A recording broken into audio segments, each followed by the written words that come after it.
तो मैं ये कह रहा था, किस बच्चे का डाउट था? सर मेरा। अच्छा अच्छा अच्छा। तो मैं ये कह रहा था बेटे, देखो यहाँ पे ना हमें इसका नेचर समझना जरूरी है। क्या ये डिबेंचर होल्डर क्या है? ये पर्सनल प्लस रिप्रेजेंटेटिव है, इसके पीछे कोई है, ठीक है ना? ये क्या है? Personal plus representative. रिप्रेजेंटेटिव। ठीक हाँ, और ये डिबेंचर जो है ना, डिबेंचर, ये भी बेटे हमारे पर्सनल अकाउंट है अगर देखूं मैं ढंग से, लेकिन यहाँ प्रीमियम पेबल रिडम्पशन वैसे तो पर्सनल है, है। लेकिन इस टाइम पर ये यहाँ पर नॉमिनल नॉमिनल का रोल अदा करेगा, क्योंकि ये एक्स्ट्रा लोड है, एक्स्ट्रा पेमेंट।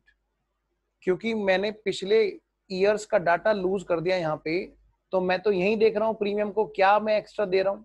जो मैं एक्स्ट्रा दे रहा हूँ that is my expense, sir वो मुझे पहले राइट ऑफ करना होगा।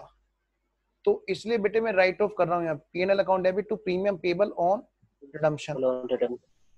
समझना होगा यहाँ पे, ये बहुत गहराई से कॉन्सेप्ट है, और इसको 100% मैंने क्लास में मिस देखा है, बुरा मत मानना, मतलब मैं भी बहुत अच्छे अच्छे टीचरों से पढ़ा हूँ और नामी ग्रामी टीचर हैं मार्केट में, लेकिन ये कॉन्सेप्ट मैंने हर जगह मिस देखा है, क्योंकि मैंने तो एक भी बुक नहीं छोड़ी किसी राइटर, किसी टीचर और पुराने स्कैनर की, A to Z by hand मैंने सोल्व किया, और एक एक चीज गहराई से मैं बात कर रहा हूँ, इवन 12 तक के बेस बना करके मैं लाया हूँ। मैं चैलेंज के साथ इस बात को बोल सकता हूँ कि यहाँ पर ये गलती हो रही है, बच्चों को ये बेसिक पता होना चाहिए। बेटे प्रीमियम पेबल और रिडम्पशन यहाँ पर वैसे तो पर्सनल प्लस रिप्रेजेंटेटिव होता है, क्योंकि रिप्रेजेंट कर रहा है कि इसके पीछे कोई है जिसका पेमेंट करना है, लेकिन इस एंट्री में जहां हमें पहले वाले ईयर का डाटा नहीं होता, वहां पर हम इसको नॉमिनल की तरह ट्रीट करते हैं, और इसलिए हम इसको यहाँ पे राइट ऑफ करते हैं। सर अगर वो वाली एंट्रीज बताना जो आपने अभी पिछली बताई थी, मैंने कहा वहां पे हमें पता था, क्या पता था कि जब इशू किया और बीच के जो ईयर हैं, सम ईयर्स हमारे जो बीच के गए हैं, देन हमारा नंबर आया बेटे रिडम्पशन का। जब हमने इशू किया तो हमने एंट्री वहां पर ही बुक कर ली थी, bank debit loss on issue, अच्छा bank debit to debentures, bank debit to debentures. हम इसी एंट्री के साथ में ही तो करते हैं, उस एंट्री को आप अलग से करके देखो तो आपको सेंस समझ में आएगी। क्या मैं इससे अलग लेके जा रहा हूँ उस एंट्री को? अब हमारी नॉर्मल क्लास नहीं चल रही, एक अलग से डाउट का सेशन चल रहा है ये। क्या मैं इस एंट्री के अंदर मिक्स ही तो कर देता हूँ, डेबिट और losses, loss issue, credit the giver to premium payable on redemption. यहाँ पर ये बन जाता है बेटे पर्सनल, और मैं इस लॉस ऑन इशू को यहाँ पर ड्यू, ये जो सम ईयर्स बीच के जो ईयर्स जाते हैं, जितना जितना लोन जहां उतना उतना राइट ऑफ वहां, वहां पर मैं क्या करता आया हूँ, इसको PNL debit to loss on, मैं इसको राइट ऑफ करता आया हूँ। 1 साल 2 साल 3 साल जितनी भी डिवेंचर के रिडम्पशन की लाइफ है, 4 साल है, तो मैं 4 साल तक इसको रेशो में राइट ऑफ करता हूँ, इफेक्टिव लोन की यूज के रेशो में। और जब रिडम्पशन का नंबर आता है तो मैं कहता हूँ ये डिवेंचर जो पर्सनल अकाउंट है, मैं फिर से इस डिवेंचर को पकड़ने लगता हूँ, आ भैया डिवेंचर चल तेरा पेमेंट करेंगे, debenture account debit to bank नाजी ना। ये जो प्रीमियम पेबल रिडम्पशन है ये पर्सनल अकाउंट है यहाँ पे, इसको भी मैं ले गया यहाँ पे, premium payable on redemption debit, और एक नया रिप्रेजेंटेटिव से बाहर लेके आया मैं उसको एक्चुअल में, या तो वो आर्टिफिशियल होगा या फिर वो नॉर्मल जो हमारा होता है ना, आर्टिफिशियल और कौन सा होता है, इंडिविजुअल जो होते हैं हमारे, वो वाला पर्सन होगा सामने, ह्यूमन बींग। तो सामने निकल आएगा रिप्रेजेंटेटिव से, वो एक्चुअल में आ जाएगा, फिर क्या होगा, फिर हम उनका पेमेंट करेंगे, डिमेंचर होल्डर डेबिट टू बैंक। क्या मैं दोबारा से इस प्रीमियम पेबल रिडम्पशन वाले लॉस को राइट ऑफ करूंगा? ना जी, अब तो ये बदल गया है किसमें, पर्सनल में, यस सर, पर्सनल। ठीक है है सर, ना? और पहले ये क्या क्लियर था, सर, 100%। क्योंकि हमने राइट ऑफ का हमें पता नहीं था, तो हमने इसको यहीं पे ही नॉमिनल की तरह ट्रीट किया और यहीं पे राइट ऑफ किया। क्लियर है? सर पूछो जी पूछो। सर एक डाउट था हाँ कि बेटा। मैंने रिडम्पशन ऑफ डिबेंचर जब पहले पढ़ा था, वहाँ पे कन्वर्जन में 3 ऑप्शन आते थे कि एक डिबेंचर में होगा, एक इक्विटी में होगा, एक कैश में होगा। तो हम लोग जो करेंगे उसमें कैश कैश में नहीं वाला होगा, आने कैश में नहीं होगा, कैश में नहीं होगा। आगे बोलो नहीं होगा। बेटे। कैश में तो सिर्फ बेटे पहले वाली बात होगी ना सारी, रिडम्पशन अभी तक हम कैश ही में तो कर रहे थे। नहीं मतलब मैंने जो रूल्स देखे थे ना उसमें 3 ऑप्शन होते थे, किसी को कैश देते थे, किसी को डिबेंचर, किसी को share. That is not conversion, that is not conversion, that is तो नॉट। वो वाला सम नहीं होगा वैसे टाइप का? नहीं बेटे, वो कन्वर्जन ही ठीक है। होता, ठीक है ना। कन्वर्जन तो उसको कहते हैं ना जहाँ पे कुछ के बदले कुछ कन्वर्ट करते हैं, ठीक है। तो वैसे सम है ही नहीं हमको सीए के इसमें करिकुलम में। क्या कह रहे हो बेटा, थोड़ा सा ना माइक को थोड़ा सा दूर करके बोलो। सर मैं ये पूछ रही हूँ कि हम लोग को नॉर्मली, मैंने जैसे रिजम्पशन ऑफ डिबेंचर किया ना ग्रेजुएशन टाइप में, तो वहाँ पे 3 ऑप्शन आते थे हमको, एक डिबेंचर का, एक शेयर्स का और एक कैश का। तीनों मतलब जिसको जितना पसंद है उतना ऑप्शन लेने का। देखो तो वैसा सम नहीं करना होता है सीए में? मैं बताता हूँ। अपना स्टडी मैट देखो ना, हमारा स्टडी मैट क्या कहता है, हम अपने स्टडी मैट की बात सुनेंगे सारी बात, है ना। और ऐसा नहीं है, जहाँ पार्टली ये भले ही हो सकता है जैसे फ्रैक्शन वगैरह है तो हम लोग भाई कैश दे दें, अदरवाइज ऐसा नहीं होता। इनफैक्ट पता नहीं स्टडी मैट ने दिया भी है कि नहीं दिया है कन्वर्जन का, क्योंकि यहाँ पर जो है ना ये लोग एक तो कन्वर्जन पे और एक दो चीजें हो रहे हैं जिन पे फोकस कम करते हैं। इनफैक्ट इस बार तो इसने क्या हद ही कर दी, क्या किया, सिर्फ डीआरआर और डीआरआई बस इसी पे ये फोकस कर रहे बैठे हैं। देखो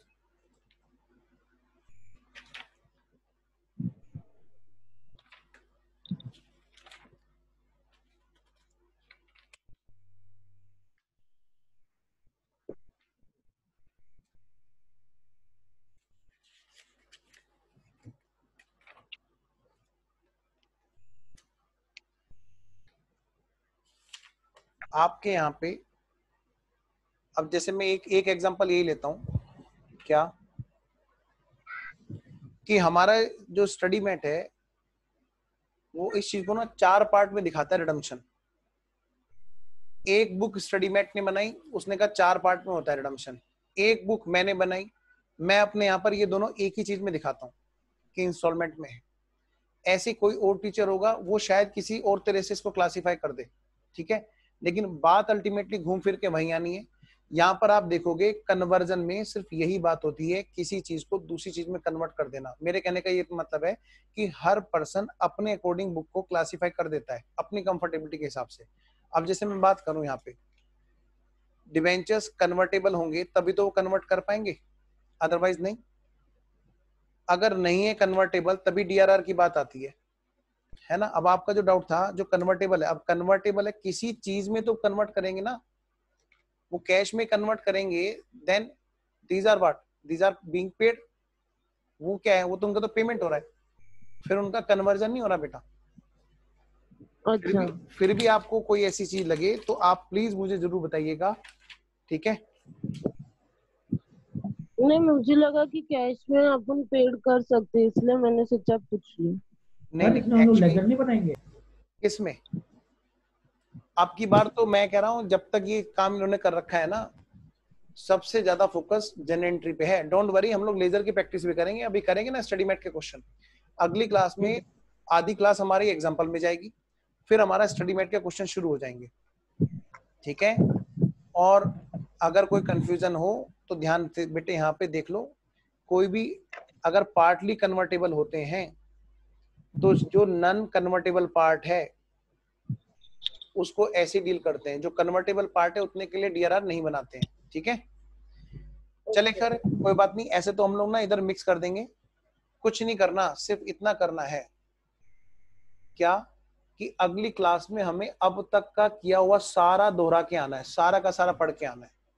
और अगली क्लास में हम लोग क्या करेंगे, इससे आगे की बात शुरू करेंगे। बेटे मैं बार बार अगर रिवाइज कराऊंगा ना उसमें, तो क्लास थोड़ा सा टॉपिक से हटके ना एक बोरियत भरी सभा हो जाएगी एक तरह से। अगली क्लास में हम लोग न्यूमेरिकल बेस्ड क्लास करें, इसके लिए जरूरी है कि आप लोग पहले सारा का सारा रिवाइज करके आए अच्छे से। हाँ जी, अब कुछ कहना है? रिडम्पशन और कितना रहेगा? रिडम्पशन तो जी देखो, ये आपके मैं सारे क्वेश्चन कराऊंगा, एक भी क्वेश्चन नहीं छोड़ूंगा जी। क्लास में मैं सारे क्वेश्चन कराऊंगा, सबकी जनरेटर बनाऊंगा तसल्ली से। मतलब आप ये समझ लो 6 क्वेश्चन तो ये हैं, और सारे से स्टडी मैट के हैं। हाँ जी, और स्टडी मैट करना है 4 क्वेश्चन ये हैं। मतलब बेटे 10 क्वेश्चन है, और 10 क्वेश्चन का मतलब है एक क्लास में 5 क्वेश्चन आराम से हो जाना, 4 क्वेश्चन हो जाना, तो 3 क्लास तो हमारी इसकी प्रैक्टिस की लगेंगी जी, जिसमें सारा निचोड़ होगा A to Z। जिस जो वो 3 क्लास कर लेगा, क्वेश्चन उसके एग्जाम में छपा छपाया मिलेगा, उसके हाथ का करा हुआ मिलेगा, क्योंकि लिमिटेड क्वेश्चन है, ठीक है। लेकिन अगली आधी क्लास मुझे चाहिए कि उन 3 क्लास को देने से पहले, ताकि जो भी कॉन्सेप्ट है वो सारा उड़ेल सकूं मैं। हालांकि मुझे पता है तुम लोग सोते हो, कैमरा बंद करके चुपचाप ले पका रहा है, फोटो खींचा, फिर थोड़ी देर आराम करने लगे, ठीक है। स्टिल मैं वैसे ही पढ़ाऊंगा जैसे हमें कॉन्सेप्ट को पढ़ना चाहिए। चलो जी। ओके सर, हमको ना एक स्क्रीनशॉट लेना था, अपने example Thank you, number sir. 2 में है। क्या बेटा? हेलो सर, आपने एग्जाम्पल नंबर 2 समझाया था ना अभी अपने रिडम्पशन ऑफ कन्वर्जन मेथड के पहले, अच्छा, हाँ जी बेटा। तो उसमें आपने है ना एग्जाम्पल्स मतलब अपने बैलेंस शीट और ये बनाकर बताई थी एंट्रीज बनाने के पहले। बेटे ये वाला कराया था मैंने कन्वर्जन से पहले, तो क्वेश्चन नवंबर 2008 वाला एग्जाम का जो क्वेश्चन है। हाँ हाँ, नवंबर 2018 वाला सर। 8 वाला। इसमें आपने है ना अलग से नोट करवाया था ना बैलेंस शीट और आप इंटरेस्ट का कैलकुलेशन बताना। इसमें इंटरेस्ट की कैलकुलेशन बताऊं? Yes sir. अच्छा, कौन से वाला बेटा? साल के स्टार्ट वाला इंटरेस्ट? आपने बताया था कि फेस वैल्यू 10,000 है और फिर फेस वैल्यू 7 लाख है। आपने डिबेंचर्स और वर्सेस के आपने मतलब कंपैरिजन करके आप चार्ट बना रहे थे ना? नहीं सर, एंट्रीज अच्छा, में ओके टेस्ट ऑफ ओके, समझ हिस्ट्री गया, है। समझ गया मैं, ये वाला। हाँ जी बेटा। Yes sir. अच्छा इसमें मैं, मुझे आप स्टाइल दे, क्योंकि मेरा ना कनेक्शन थोड़ा खराब हो गया तो थोड़ी समझ में नहीं आया। देखो मेरी बात सुनो, यहाँ पर जो डिबेंचर है हमारे टोटल कितने बेटे लायबिलिटी सिर पे? 10 लाख। और इन्हीं 10 लाख में से हमने 7 लाख खरीद भी रखे हैं, ठीक है बेटा। तो 10 लाख में से हमने इन्वेस्टमेंट भी, मतलब 7 लाख तो हमारी जेब में पड़े हुए हैं बेटे। तो बाहर वालों की जेब में कितने बताओ? 3 लाख पड़े हुए है ना? बोलो हाँ। हाँ, यस सर। तो 10 लाख के जो डिबेंचर हैं, इन 10 लाख पर मैं 12% के हिसाब से 6 महीने का इंटरेस्ट निकालूंगा तो 60,000 आएगा। 60,000 ओके है? ठीक है। इन 7 लाख पे मैं निकालू 12% के हिसाब से 6 महीने का तो 42,000 आएगा। 42,000 ओके है? तो ये जो इंटरेस्ट है ये देना बनता है, देना बनता है, ये इंटरेस्ट देना बनता है बेटा, क्योंकि ये हमारी लायबिलिटी है 10 लाख की। लेकिन क्या है ना कि ये 10 लाख में से 7 लाख तो डिबेंचर हमने खुद ही खरीद लिया, अपने पास जेब में रख रखे हैं अप्रैल 1 कोई। तो इन पर अब भाई हम कहीं और पैसे भी तो लगाते ना, हमने अपने डिबेंचर में पैसा लगा दिया मार्केट में, तो इन पर 42,000 का इंटरेस्ट लेना बनता है। क्लियर बेटा? इसका मतलब क्या है? इन दोनों का नेट 60,000 देने, 42,000 लेने, यानी कि इन दोनों का नेट कितना है? नेट 18,000 देने। तो हमने क्या किया? इतना काम कर दिया। इतनी बात ओके है? Yes sir. मतलब आपका डाउट क्लियर है? और किसी बच्चे को डाउट पूछना है? सर प्रॉफिट ऑन कैंसिलेशन कहीं पे ट्रांसफर नहीं करेंगे ना? नहीं बेटे, अभी स्टडी मैट ने वहां पर ना बात को दबा दिया, जबकि पिछले वाले तो स्टडी मैट, हाँ एक्चुअली वो ना वो अपडेट करना चाहते होंगे तो उन्होंने पूरा अपडेट नहीं किया होगा। लेकिन जब तक वो अपडेट नहीं करेंगे हम चेंज नहीं करेंगे सॉल्यूशन। तो अभी हम भी चुपचाप वही डाल के छोड़ देंगे, प्रॉफिट ऑन कैंसिलेशन। ओके। और किसी का कोई doubt? Shubham, Satya? Thank you sir. Okay, Neelam हो गया तुम्हारा, नीलम का भी हो गया डाउट। आकाश, आकाश दाढ़ी वाड़ी कटा लो यार, अब तो खुल गया सैलून भी। खुला सर कुछ भी सारी का ओके। चलो सर चलो तो ठीक है बच्चों, ठीक है। और ठीक है सर, राम राम। इस चैप्टर के बाद में हम लोग जो करने वाले हैं वो क्या करने वाले हैं? एक तो जी अकाउंटिंग स्टैंडर्ड 10, और अकाउंटिंग स्टैंडर्ड 10 के बाद में हम लोग करेंगे सबसे खतरनाक चैप्टर जिसको बोला जाता है, जो एग्जाम में आना ही आना होता है, 16 नंबर का सर एनिमेशन सबसे लेंथी चैप्टर जिसको बोला जाता है, सिंगल एंट्री। जबकि वो सबसे ज्यादा प्यारा चैप्टर है। गैस मार रहे तो बता ही दो तो सोचना पड़ रहा है। जिसको बोला सर जाता है, एनिमेशन होगा। को बोला जाता है सबसे खतरनाक चैप्टर, जिसको बोला जाता है सबसे खतरनाक चैप्टर, सबसे लंबा चैप्टर, और जबकि वो सबसे प्यारा चैप्टर है, और 16 नंबर का है, सबसे लेंथी है, ब्रांच। ब्रांच। ठीक है, हम यार तो लोग हमको अकाउंटिंग स्टैंडर्ड 10 के बाद ब्रांच करेंगे, जो एग्जाम में आना ही आना है जी। ठीक है, फिर डिपार्टमेंट। सर ओके, एनिमेशन भी करेंगे ना? अमालगमेशन की सुविधा पेड़ पे जा चुकी है सेकंड ग्रुप में। सर आपके पुराने लेक्चर से मैंने ब्रांच कर लिए हैं, बहुत बढ़िया, बहुत दो बढ़िया। लिखते रहने, कोई प्रॉब्लम तो नहीं होगी सर?